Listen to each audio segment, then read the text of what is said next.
Hello my dear students, today we are going to discuss a new topic of Indian economy, that is nature and features of Indian economy. But before going to start, the nature and features of Indian economy, let's have to explain what is Indian economy. Indian economy is a predominance of agriculture sector, poverty, unemployment, low speed of economic growth still prevailing in our country after so many years of independence. But the problems which we are facing, or that has become the characteristics of Indian economy, so there is a need to look upon the background history of Indian economy. There was a British rule in our country before independence. The British people, they did not pay any attention on the agricultural sector. Agriculture sector, that was totally neglected sector of the economy. And in the national income, the 60% of share that was out of industrial sector. The agriculture sector, which is used just only by cultivating the land in such a way so that they can get only the input, and that input can be generated into the output in their country, and that output can be exported to other countries, including India. So that was a situation prevailing in our country at that period of the time. Besides that, there was a Jamindari system. The Britishers, they have appointed a Jamindar, and the duty or the role of that Jamindar was to collect the land revenue from the farmers, and all the expenses of the Britishers, their army, their own expenses, the expenses of the jamidars, that were meet out from the revenue which was collected from the farmers in the form of land revenue. So the agriculture was in a bad state of condition at that period of the time. But in 1947 we got independence, and in the independence the India was divided in the two parts. One is the Pakistan and the second one is India. And the major part of our resources, that is our canals, that is the natural resources, that were shifted to, after the partition of that, were shifted to Pakistan. And at the time of independence we had a big challenge ki how the agriculture sector, which is a dominant sector of the economy, how that agriculture sector can accelerate the growth in the economy and how it can contribute much to the national income. So keeping in the view that the government has started the 5-year plans, and in that 5-year plans, the different models that were used, Mahalanobis model that was used, Herod-Domar model that was also applied, so that the pace of industrial development that can be taken place besides the agricultural sector. So without going into the much explanation regarding the 5-year plans, just I wanted to have a brief on the nature of the Indian economy, ki how, what the journey of the Indian economy that has been passes through the different period of the time. Now after the independence, the situation that has emerged in a different way, and if you explain the characteristics of Indian economy, the first characteristic, that the real purchasing power of, or the real income or purchasing power of the people is very low in the economy. And the reason is that because we are a agriculture dominant economy, and in the agriculture sector there is a low sources of the employment opportunities are there. The people, it's dependent on the seasonal nature of the agriculture, no modern much technology that has been used in that, and the pace of the economic growth or the contribution of the agriculture in the economic growth is not increasing at that speed that must increased. However, Lewis said that if we have the unlimited supply of labor, that labor can be used for the further generation of, or the further development of the industrial sector, if we are setting up the small scale industries, medium industries, and in that there is a need of the less capital, there is a need of the less technology, low level of the technology, And slowly by learning and the doing, just the Hicks said in his model, so by learning and the doing, we can increase the progress of the Indian economy. The second, the characteristics which we are talking about, there is unemployment rate still very high in our country. There is a underemployment, disguised unemployment, educated unemployment with a different kind of the category that has been emerged in the previous period of the time. So because of that dependency on the agriculture, the industrial sector is not accelerated much. So because of low contribution, or because of you are comparing with the other countries, just we can take the example of the like the China, the share of the industrial sector is very high. So the share of the industrial sector is not much higher in our country, and because of that, the generation of the employment, the sources of the employment, they are the less available in the economy, and because of that, more dependency on the agriculture. Because nowadays 65 to 70% people, they are still dependent on agriculture. 56% of the people, they are getting the employment from the directly or indirectly from the agricultural sector. So because of all these situations, still there is a rate of unemployment is very high in our country. The third characteristics which we are going to explain regarding the economic growth, the speed that must be increased as per if you are comparing with the population. Because if you see the journey of the our 5-year plans, if you see the first, second, third, and so on, there are so many 5 plans that has been started by the government at that period of the time. Now it's Niti Aayog, the 5-year plan that has been wind up. So in that, if you see that, I think 1 or 2 plans whether we achieved the targets which were set during that period of the time. Otherwise, we could not achieve the targets of the economic growth that were achieved, that were the target that were set at that period of the time. So that this such type of the problem, that is we can say that has also become the one of the characteristics of the developing country like India. Next point which we are going to explain, that the vicious circle of the poverty.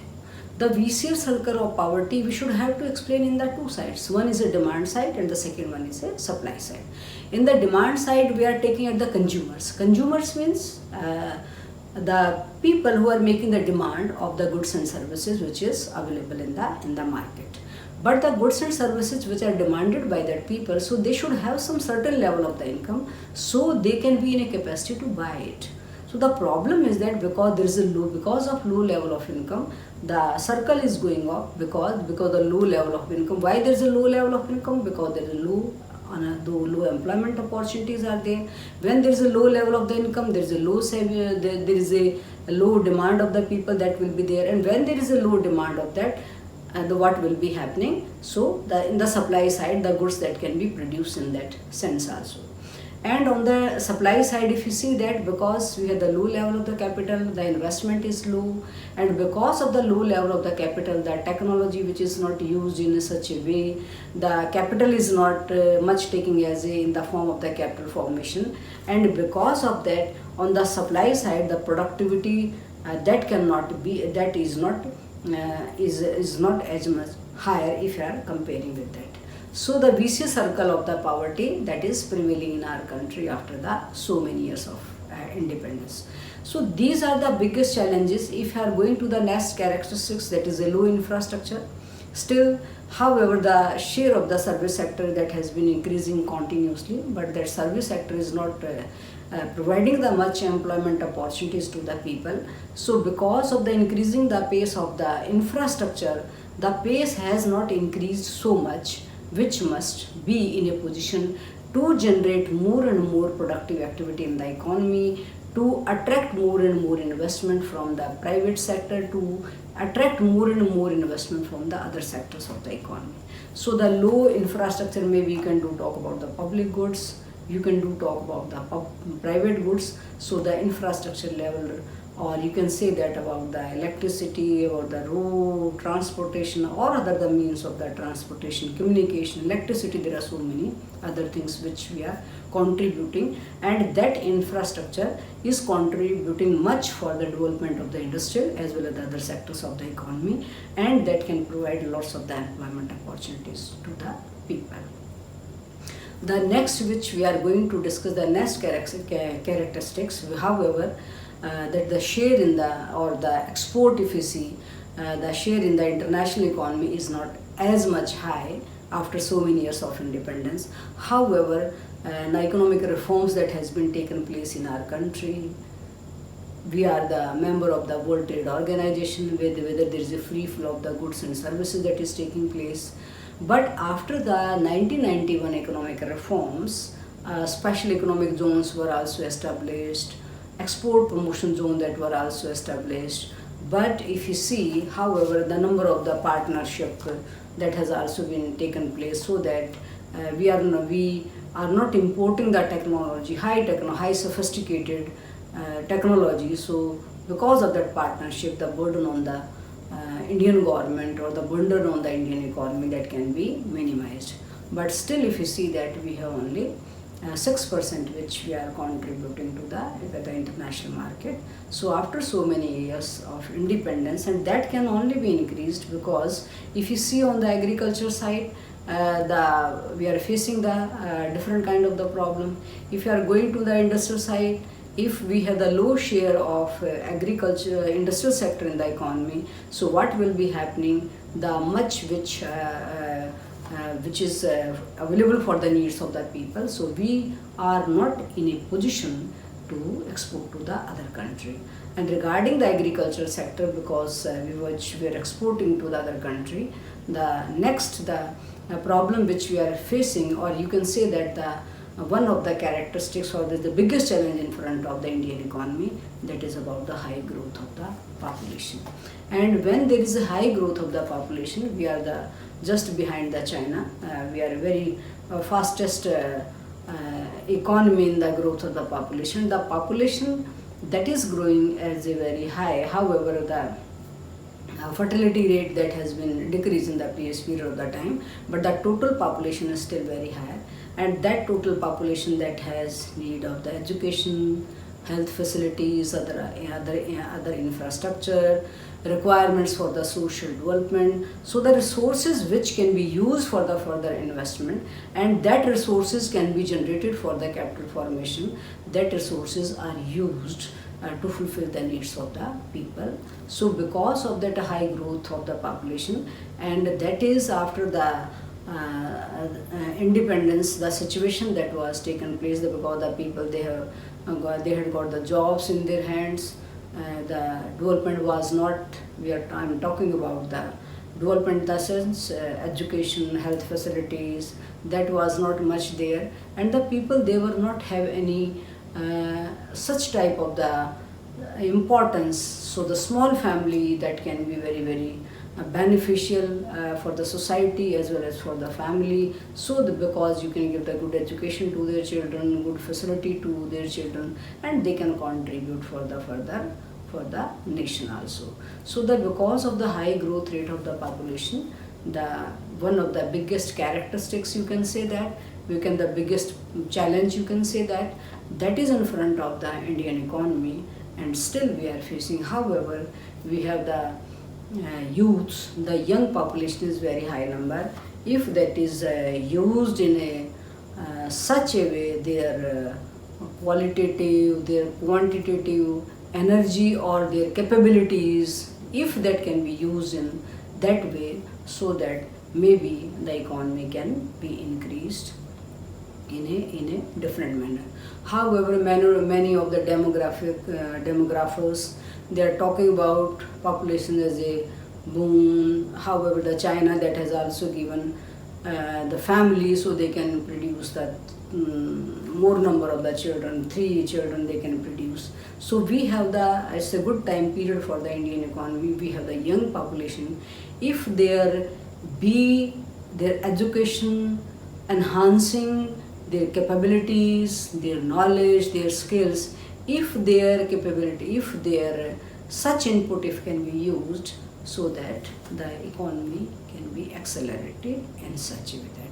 So boon or just like blessing, like a science is a blessing or the curse, population is also just like a blessing and the curse. If you are using that population, that become the blessing for the growth of the population, otherwise that will be a curse to the population, because if in agriculture sector there is a marketable surplus, that will be less. Even in the industries also, we have for the self consumption, we are using the more goods for that, so that for the market or for the exports, their number that will be less also. So these are the biggest challenges which we are emerging in our country at this period of the time.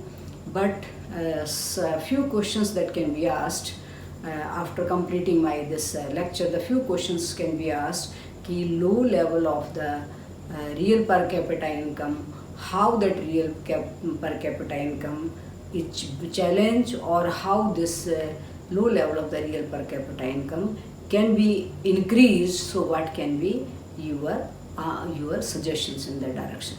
Second one, that growth of the population, how this growth of the population can be minimized, their numbers can be decreased, and what the pros and cons. So such are the questions that can be asked. Vicious circle of the poverty, unemployment situation that is taking place, what the policy you can suggest so that employment that can be generated, more and more employment opportunity, the educated unemployment is a new kind of the category that has been emerged. So how these people they can be used, or they can be contributed for increase the economic growth in the economy. The references you can go, Uma Kapila book you can go through it, Rudradat and Sundaram, Agarwal book, Indian economy, you can go through it. Regarding the small concept that is in the Ian Agarwal book, that has explained very well. Mishra and Puri, that is also the good literature, you can use that. And thank you very much. And we will discuss other in the next lecture.